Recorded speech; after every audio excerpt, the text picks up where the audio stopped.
Next up, we have a very big panel. It's the biggest panel. I think a lot of people have been waiting for this one. It's Bitcoin development, everything about Bitcoin development.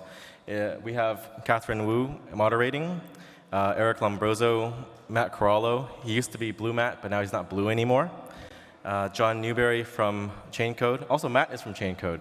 So a lot of people keep a close eye on Blockstream, but I think you guys should watch Chaincode. There's 2 of them now on the same panel. And then Luke Dashjr again. All right, please welcome them to the stage. OK, welcome everyone to the Bitcoin Protocol Development Panel. We have some wonderful panelists today, and I'm super excited to hear from them.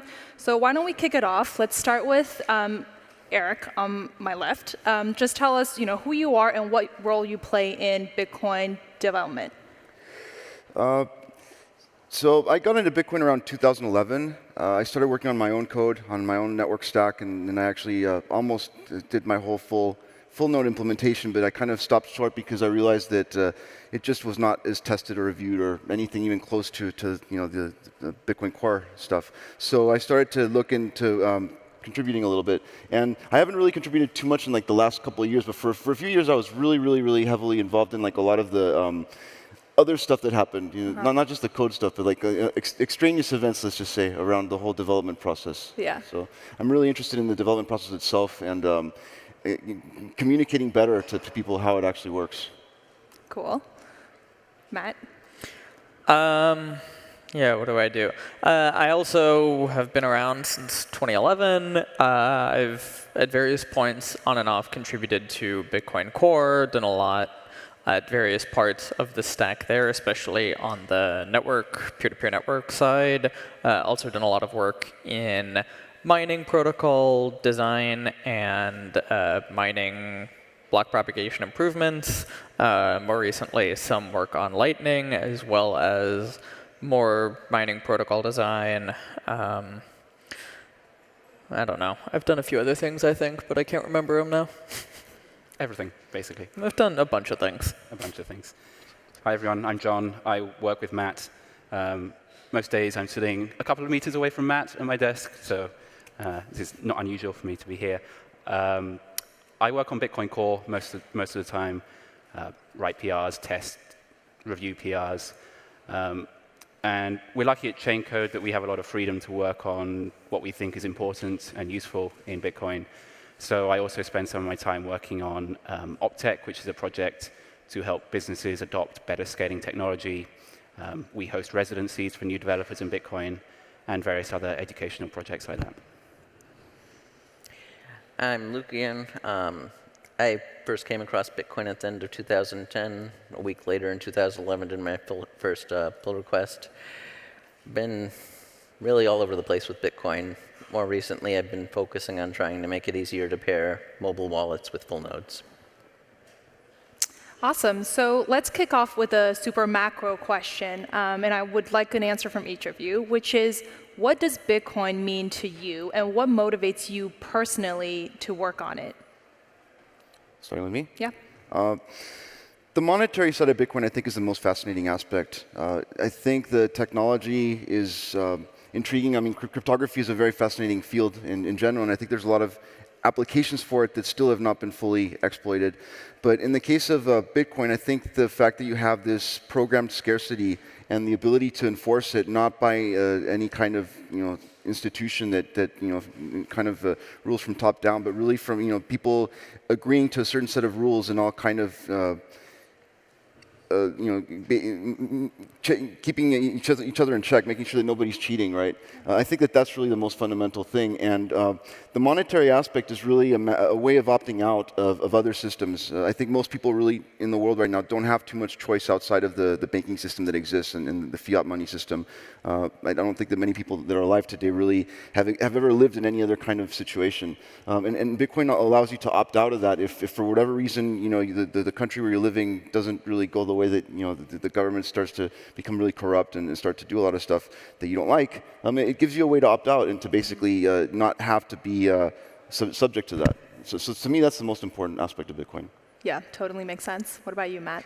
Yeah, I mean, I totally want to echo everything that Eric said. I think Bitcoin is fascinating primarily because it gives this alternative. It gives competition to the existing systems that are super centralized, and it's kind of one system that's highly interconnected. And if you, for whatever reason, can't use the existing financial infrastructure, maybe you're one of whatever 30% of 40% of people in the US who don't have access to financial services. Maybe you're trying to sell marijuana in the US. Maybe you're in Venezuela and the government is screwing you. There's a million reasons why, but ultimately, you, for some reason, can't use the existing system. Bitcoin provides you an alternative. And it may not be as usable. Maybe the usability is not as good. But I work very hard to improve it so that we can get as close as we can. We'll never be quite as usable and never have quite as good customer service as your local bank branch. But we can improve it as much as possible. And I think providing that alternative is really important for society in the long run. Exactly what they said. I also think I got interested in Bitcoin for many reasons, and one of those was payments, and I think Bitcoin can still be an excellent payment platform, or building on top of Bitcoin can provide an excellent payment platform. And we're seeing that with Lightning. Lightning is becoming more mature, and if we can build a money that can be used by anyone in the world and can be used for payments by anyone in the world, what a great opportunity. To answer the second part of your question, why do I work on Bitcoin? Because I couldn't possibly do anything else. It's this confluence of all these fascinating disciplines: cryptography, economics, game theory, computer science, peer-to-peer networking, and I got bitten by it and couldn't stop thinking about it. So why would I spend my time on anything else? Yeah. I think more than anything, I just enjoy solving the difficult problems, the complex things that need solutions to make work completely. So Luke, I'm really curious because I'm sort of I sit on the outside of it. So tell me how the coordination process really works among the different developers when it comes to things like the Bitcoin improvement proposals. So for example, how did these proposals ultimately get adopted, and how important is it for the technical details to be public? The technical details need to be public because otherwise people won't adopt it. I mean, there's no top-down adoption. It's people choosing to adopt it. Mm-hmm. Developers of different software chooses to adopt a standard or not.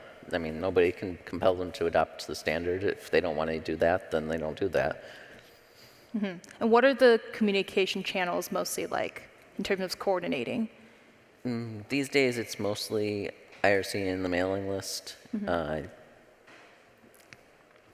That's pretty much where all the discussion happens between those two.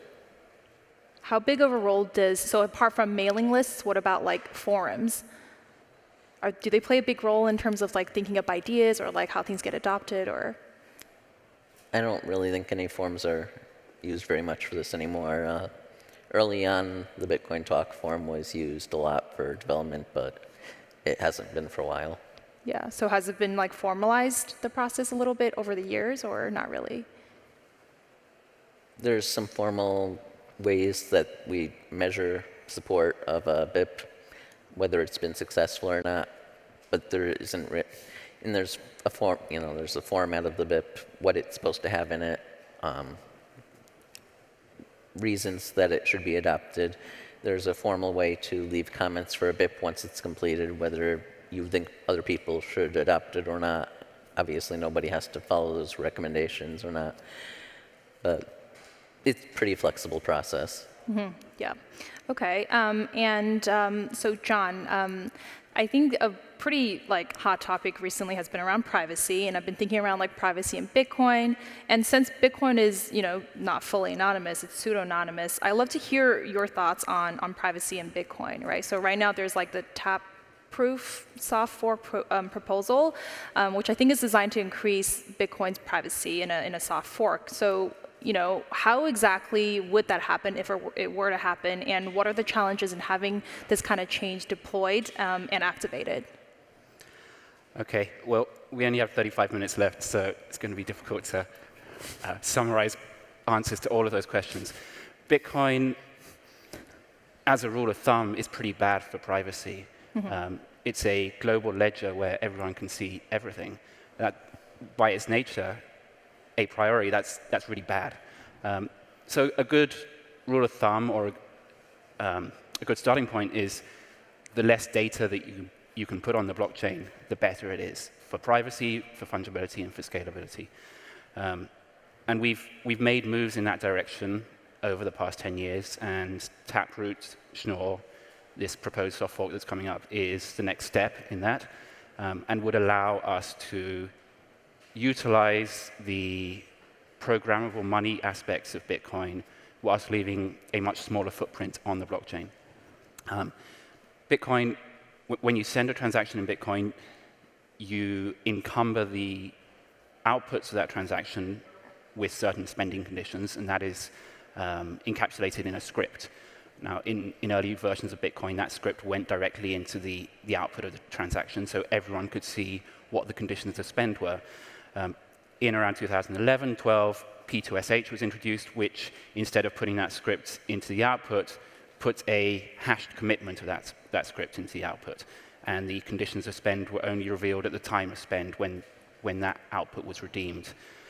Taproot takes that yet another step further, where those conditions of spend are committed in a tweak to a public key. So it looks like you're sending to a public key, but unbeknownst to the rest of the world, there is some commitment buried within that public key. And if you need to redeem that output by fulfilling the encumbrances of that script, you reveal the script.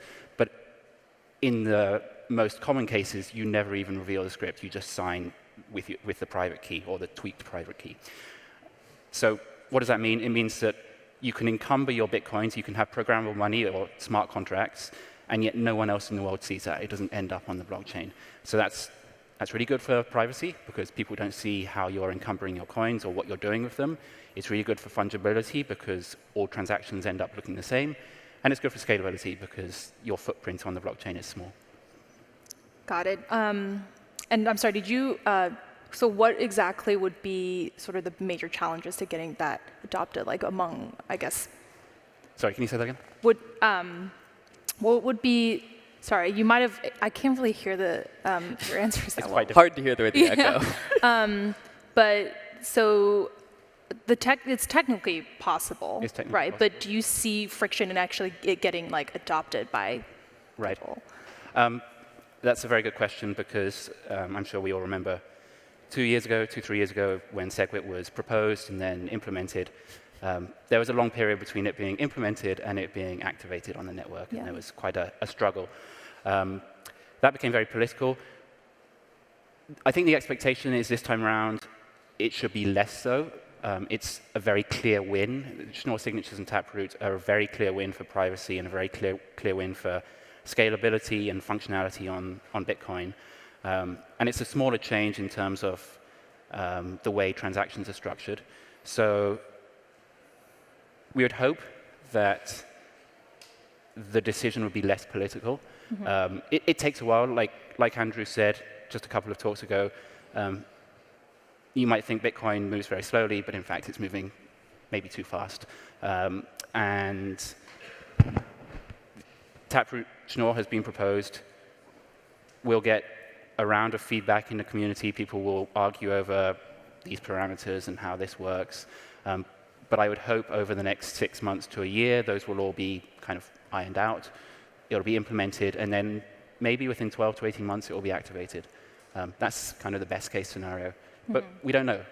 There's no director of Bitcoin who can make it so. Yeah.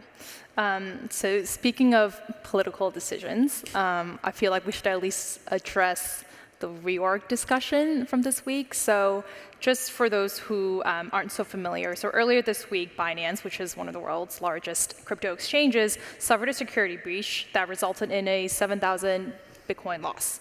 And in the aftermath of the breach, the Binance CEO, CZ, he hosted a live AMA in which he addressed the possibility of a reorg.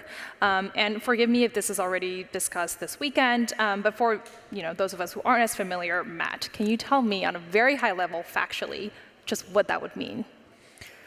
So this has come up a number of times at various points when exchanges were hacked. In fact, there was an even more active discussion much quicker after the hack, after the Bitfinex hack, which was an even more significant hack in terms of the percentage of their available funds that was stolen.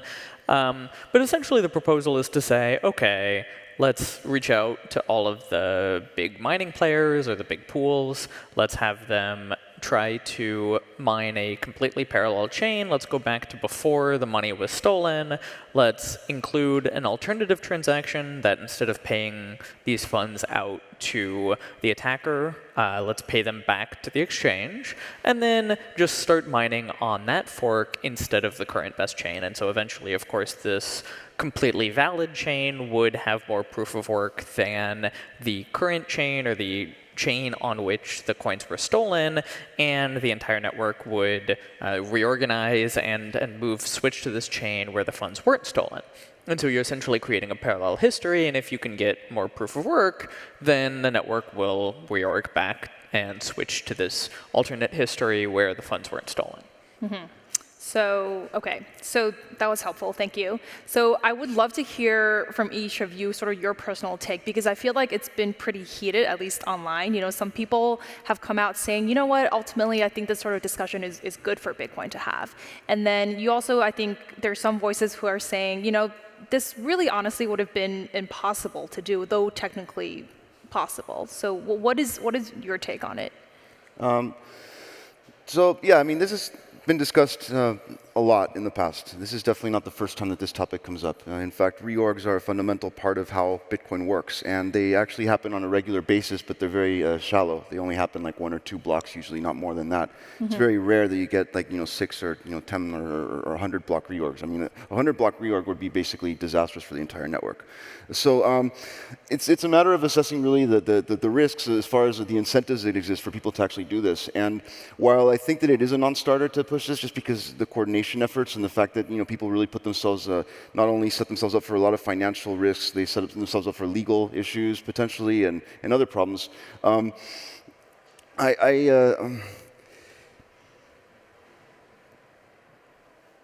I think that it's good for people to discuss it because it's an important topic, and I think that I almost wish that someone would try it actually, so we could actually see it in action, and that would be a better lesson than just talking about hypotheticals and someone saying, well, I decided not to do it. Because really, it's not really a matter of whether someone decides to do it or not. Mm-hmm. It's whether they actually can do it or not. Right. So if someone says that they can do it, it'd be nice to see if they actually try to do it, and then we can actually see whether they can do it or not.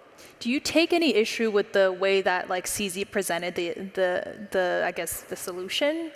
Oh, I mean, he was under a lot of stress, obviously. I think that it was a very, very difficult moment. Anyone that has to deal with that kind of, putting out fires and in that kind of situation, you have to have a little bit of sympathy. I think that the way that Jeremy Rubin presented it was a little bit reckless, and we've spoken, and I think that he understands. He's a good guy. I think that he kind of just jumped the gun a little bit on this one. I mean, it is good to have people kind of come up with ideas for these things and try to think outside the box and try to find if there's solutions to it. But if you really try to publicize something like this and get a lot of people's attention with something like this, it can really lead to a lot of discussion where people just start to propose things that don't really make sense without really listening to more sane voices. So I'm glad that people are discussing it, but I think that it'd be actually nice to see someone try it out and to actually get that lesson.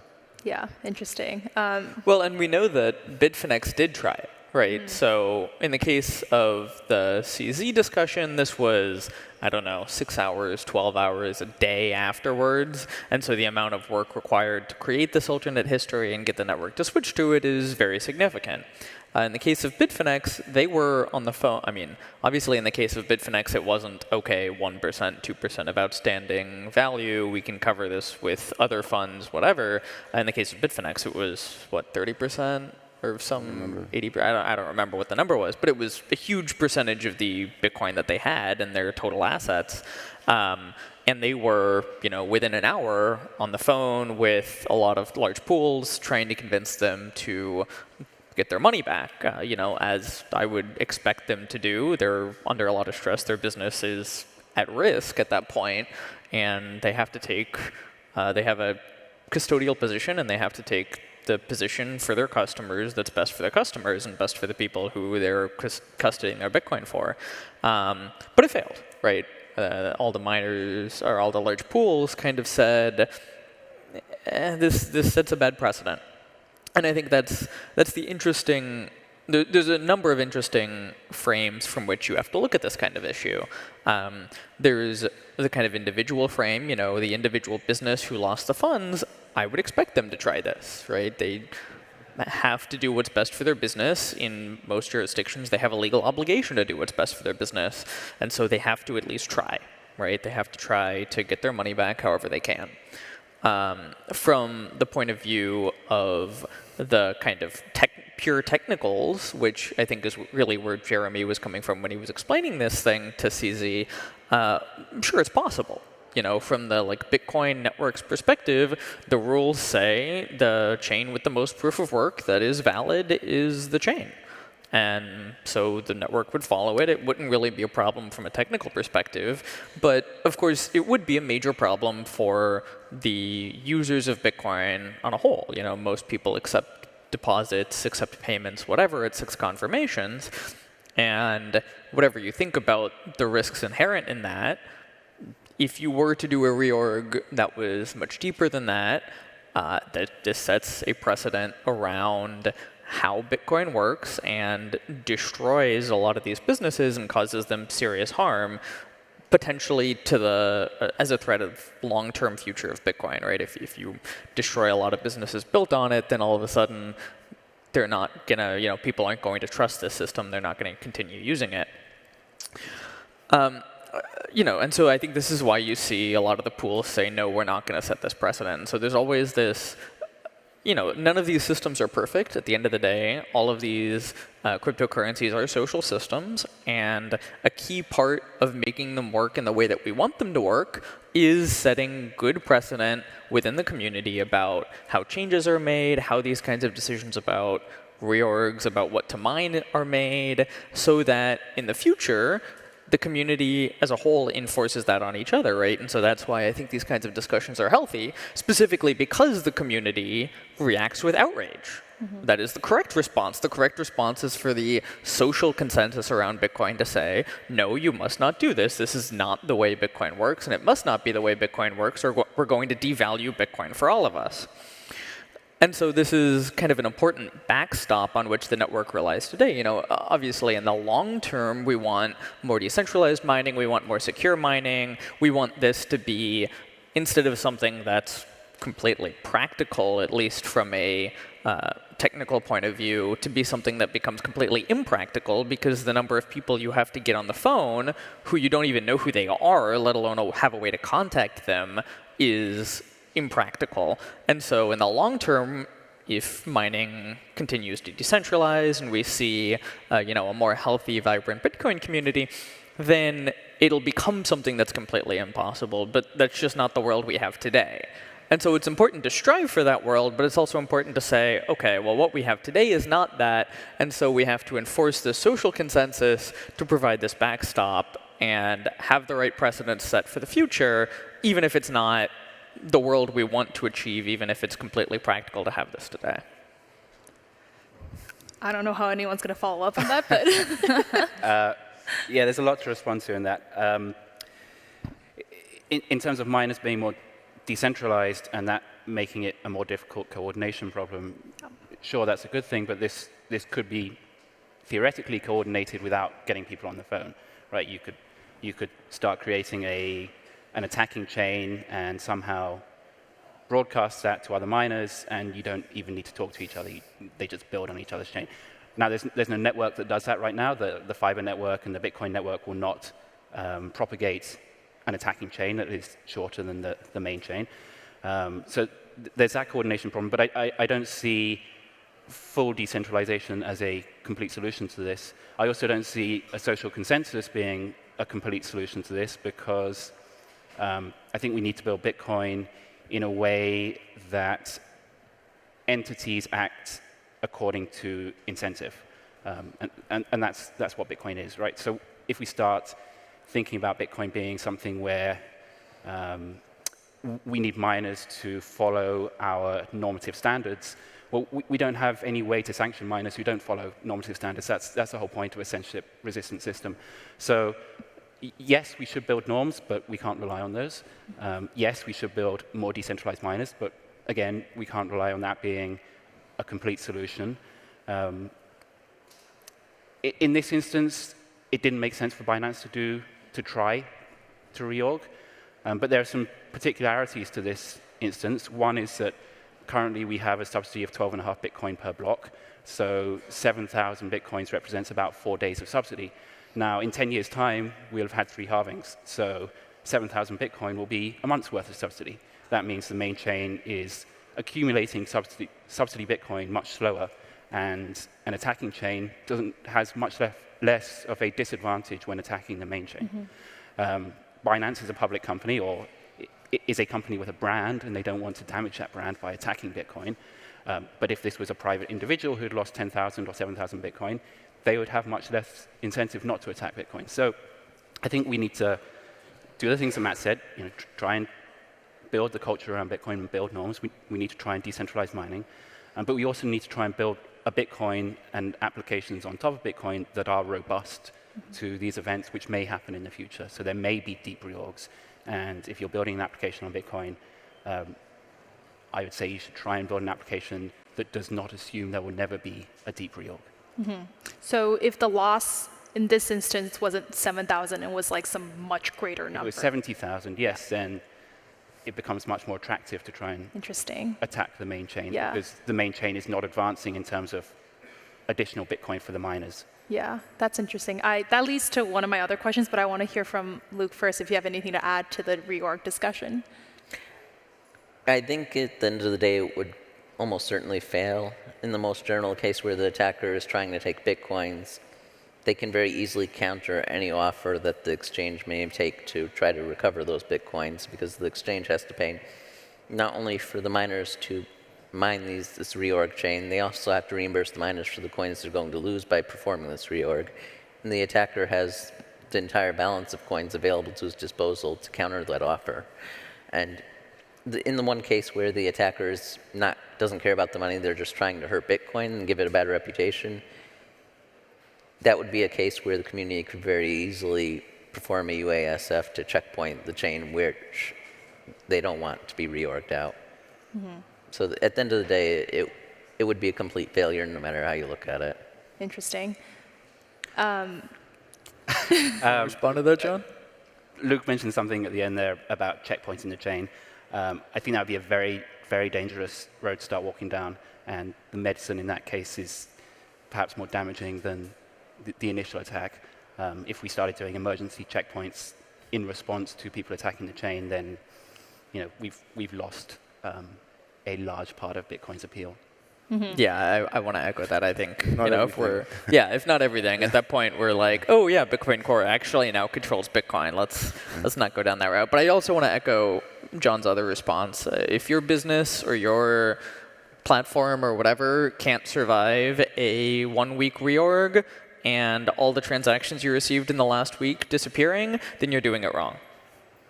Yeah. And that's just the world we have today, and it probably won't ever change. For practical reasons, that's not really realistic today, but as we move towards things like Lightning, where you can open a channel and wait a month for that channel to finish opening, but you can use your other channels during that time period, this becomes a very practical thing, and I think we need to be moving in that direction as much as we can. Yeah, and what you said earlier, John, I'm curious, as a developer, and I wasn't going to initially ask this, but I still think it's important to address, does the price at all affect you? In terms of the work that you do? Yeah, or in general, in working on Bitcoin development. Does it matter to you? Does it affect you? Or why not? Personally, no. I'm in a very fortunate position where I am funded to work on Bitcoin, Right. whatever the price is. Yeah. And I will continue to work on Bitcoin, whatever the price is, because I think it's fascinating technology, and the implications of Bitcoin and the potential of Bitcoin is enormous. You know, I'm lucky because I have people who will pay me to do it. That's not the case for everyone. So. Yeah, you and Matt both, right? Yep. Are funded by, yeah. Yep. What about you, Eric? What about me as far as? Yeah, does the price matter to you? Well, I mean, it does matter to some extent. I can't deny that. I mean, I think that when I first got into Bitcoin, I really didn't care about price at all. But then we started to see these huge rallies, and it's just impossible to completely ignore that. Just people go crazy about that, and you know, for sure, it's just like when people are a millionaire one day and then like out on the street on the next day, it's like, you know, it's pretty psychologically jarring and stuff. And I just have had to deal with a lot of people that have really had, you know, serious ups and downs with this. But as far as the actual fundamentals, it doesn't really concern me too much because for me, Bitcoin is more about the idea and just planting this idea and getting it out there and just kind of, you know, giving people a tool that they can use to opt out of systems that exist right now. If Bitcoin were to fail or whatever, as long as the idea is out there, maybe someone else will also come up with something different. Of course, if the price goes up and I happen to be, you know, holding a good long position, it does affect, you know, my own finances. But I don't want to be too affected by that. So in a sense, I kind of I don't really get too much into the speculation game or into playing the markets or that kind of stuff. That's not really what I'm into. Yeah, that makes sense. What about you, Luke? I do have some Bitcoin, so I'm as happy as anyone else when the price goes up. But at the end of the day, I'm not sure how much development really has an effect on the price. So I can't say that it really affects development either. Sometimes the price going up does expose Bitcoin to more people who might become developers. So it's helpful in that sense. Yeah. At the same time, it's really nice when we have bear markets because we can actually focus and we don't have huge influx of new users distracting us, and we can focus on getting things ready for the next bull market so that things scale a little bit better, the fee market's a little bit more elastic, things like that. Yeah, and of course this is probably more of a recent sort of consideration, right? Because for the first, I don't know, couple years, it probably didn't really matter to you. Yeah, the first years it didn't matter whatsoever the price. I think that now, you know, there are pros and cons of the price going up and the price going down. I think the pro of the price going up is that people are more self-financed, so they don't need as much capital to come in from outside, so they can be more independent. The con to that is that it brings in a lot more people into the space that might not be in it for the same reasons, and it brings in a lot more noise and a lot more scammers and people that, you know, have other intentions or whatever. When the price goes down, I think it's bad for the people that hold positions in that and actually self-finance because, you know, it could impact their cash flow, or, you know, they could have other financial issues. But at the same time, I think that it also filters out the people that are coming into the space. And if you come into the space during a really heavy bear market, you must be into this for something bigger than just, you know, making a buck. You know, there has to be some more noble pursuit, I think. So people that really come into this in bear markets, I think it's a better assessment of how sincere they are. And in bull markets, you kind of lose that. Yeah, yeah. So all four of you are sort of Bitcoin OGs. You've been in this for a long time. What do you think of the, you know, DeFi or Web3 vision that other protocols are building out? Like, do you subscribe to the view that, you know, everything but Bitcoin will fail, or do you think those are two totally different battles to fight?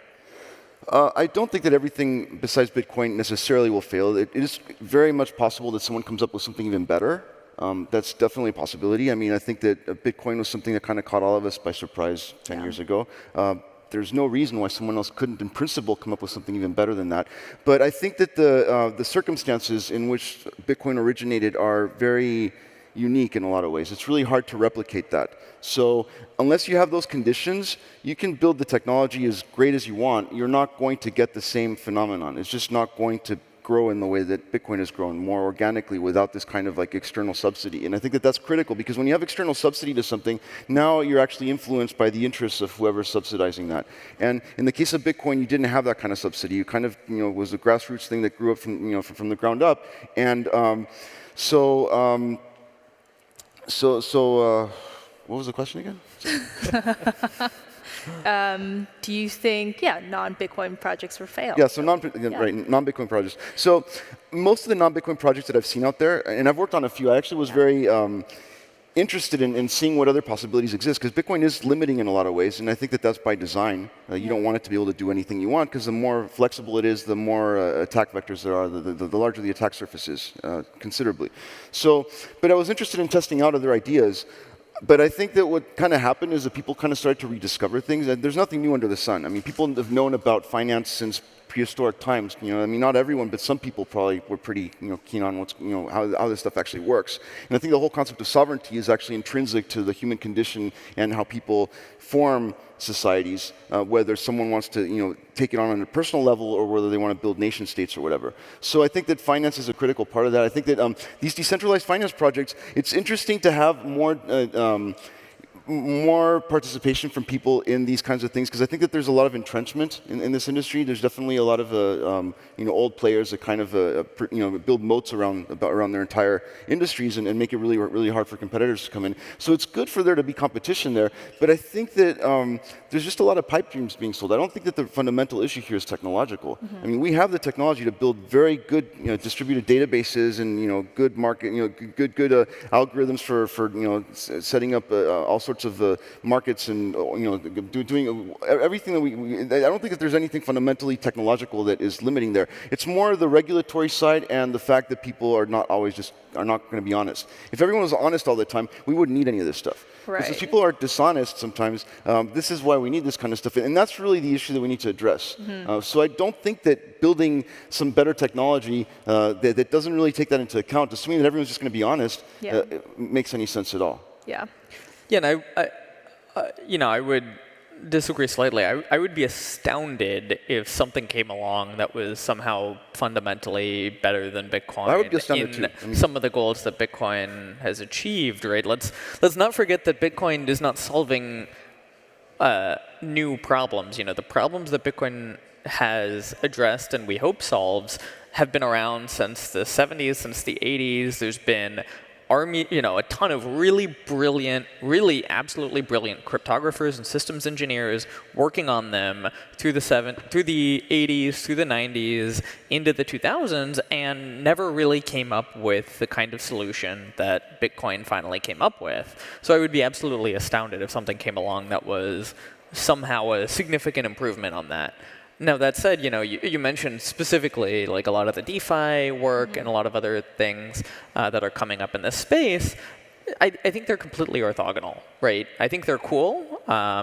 I don't choose to spend a lot of my time on them, but I also don't think they're necessarily that competitive with Bitcoin, because ultimately they're solving a different problem, right? When you're talking about a lot of these kind of stable coins, okay, well, you have a very, very different trust model here. You have something where you're trusting a few oracles who are telling you what the price is, and if they lie or they get hacked or whatever, then all of a sudden all of your whole system falls apart and disappears and disintegrates.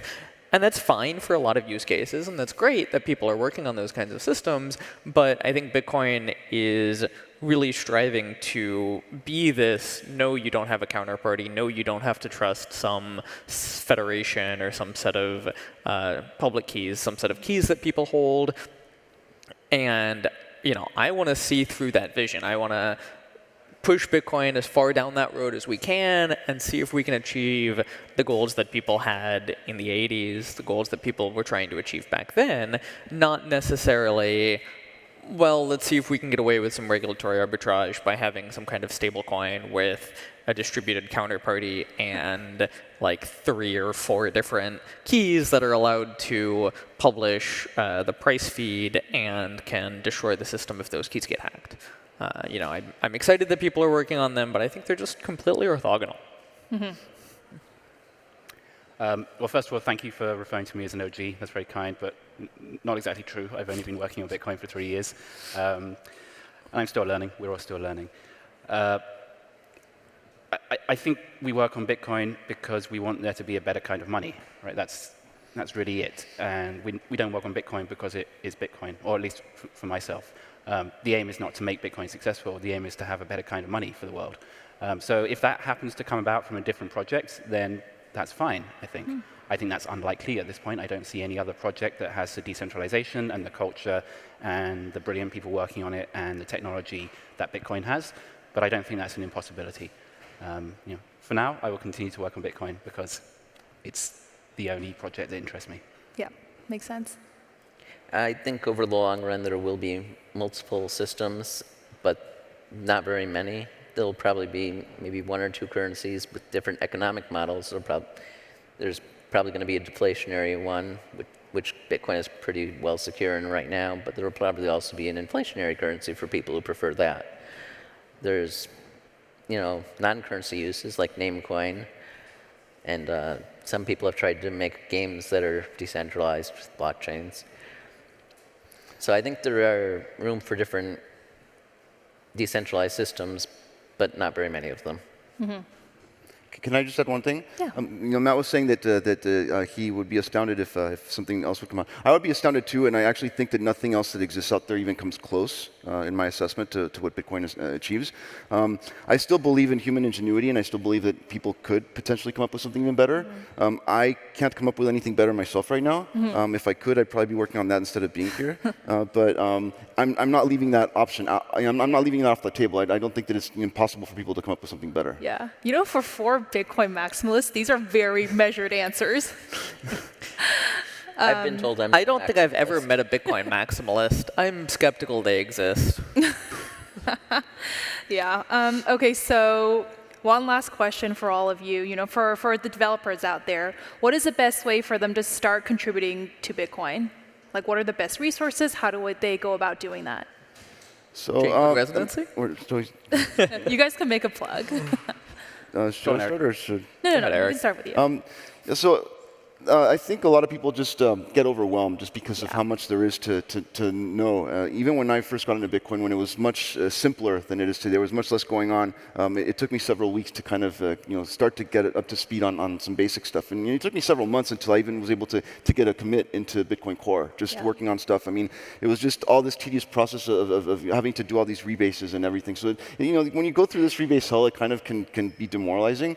But I think that there's for anyone that wants to contribute, just looking at what other people are doing and getting good at reading other people's code and reviewing it and stuff like that, I think is fundamental. I know that that's not as fun as writing your own code, but I think that's actually a more important skill than contributing new code to Bitcoin Core, because people need to review that stuff, and since it's so security sensitive, any changes to that, if right now, unfortunately, we don't have a fully automated way of making sure that the code actually does what it's supposed to do, and I don't know if in terms of the fundamental computer science of it, if it's even possible to achieve that, right? But it's very important for people to just I think there's a lot of free resources out there. I think, for instance, like Jameson Lap has a really good webpage that has a lot of resources there. I think that would be, like, for instance, a good place to start. The RSC, Bitcoin Core Dev channel, the mailing list, and just kind of reading what other people are doing, and kind of try to review other people's stuff and understand it before you try to just like run off with your own idea and try to force everyone, force it down everyone's throat, because it's probably not going to be very welcome that way. Yeah. I don't have a ton to add to that. I don't know why Bitcoin Core generally gets a reputation for being really, a bunch of people who are going to be really mean to you or whatever. Generally, Bitcoin Core doesn't bite. Expects people to tell you you're wrong 1,000,001 times, and not necessarily say how much they love you when they tell you they're wrong. But if you don't take it personally, it's not intended to be personal. We're all still learning, like John said, and everyone tells me I'm wrong all the time, but that's fine. That's how it should work. But also still a community of people who are more than happy to answer questions. You can, I would rather get review on PRs that just asks 1,000,000 questions than review on PRs that's, useless or commenting about the code style or something. And people, people are more than happy to answer questions. People are more than happy to answer noob questions. Just don't anticipate that someone's going to tell you how much they love you in the process. Yeah, I think this is a very important question if we think about Bitcoin as something we're building for decades to come, it's very important that we bring new talented developers in and a diverse range of backgrounds and viewpoints and experience. It's something that I think about a lot and spend quite a bit of my time working on is how we can get new developers into the space. One thing we do at Chaincode is the residency. We'll have 9 developers come into Chaincode over summer and learn about contributing to Bitcoin Core. That's great, but it doesn't scale very well. We can't train up all the people who want to contribute to Bitcoin Core. But there are a bunch of resources out there. Jimmy Song's book is excellent. Andreas's book is excellent. The IRC channel, people are generally willing to answer questions. I host a weekly PR review club on IRC. So there's lots of places, and I'm very happy to, if people reach out to me personally, individually on IRC to try and answer questions. People are welcoming if you approach them with humility and respect their time. And just stick at it. Bitcoin's quite hard, but stick at it if you want to contribute. Yeah. I think probably the best way to begin contributing to Bitcoin is to start with reviewing other people's code proposals. You learn the code, you get familiar with it, you make very valuable contributions because most of the time it's the review stage that a lot of stuff gets just stuck in for months or years. You don't have to worry about rebasing it because that's the author's job. And it's a really good way for a lot of reasons. Once you get more comfortable with the code, then you can always start opening pull requests at any time, but reviewing is probably the #1 best way to start. Yeah. Okay, well, we are officially out of time. Thank you so much for your time, for the discussion, and Matt, I know you said this is a thankless job, so thank you guys for all that you do for Bitcoin. Thanks.